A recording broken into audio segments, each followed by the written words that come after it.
Buenas tardes. Una iniciativa para mí es muy importante debido a que tuvimos la oportunidad de reunirnos todos como autoridades políticas y autoridades tradicionales constituidas en la comarca Maule para hacer una agenda de trabajo, y me parece que es más que todo un éxito la reunión de hoy. ¿Qué llamado le hace al gobierno central sobre todas las propuestas que han presentado hoy aquí en Sabanita? Creo que es histórico, por primera vez se ha hecho.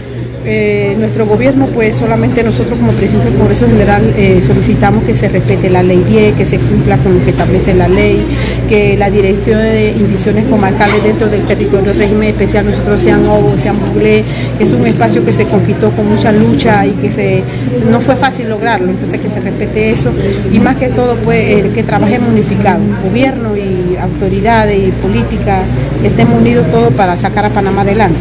Ya para finalizar, un tema interno que se está dando en el Congreso, ¿cuándo será el Congreso ordinario, extraordinario, por parte en este caso del Congreso General? Bueno, la limitante, quisiéramos hacer Congreso todos los días, ordinario o extraordinario cada mes, por ejemplo, pero tenemos una limitante que es el presupuesto. Nosotros para atender alrededor de 422 delegados, alimentación, transporte, primero tenemos que canalizar los recursos. Entonces, canalizamos los recursos, tiramos fecha y Congreso. Eso primero Dios, con esta nueva administración debemos coordinar para lograr próximamente hacer por lo menos una sesión.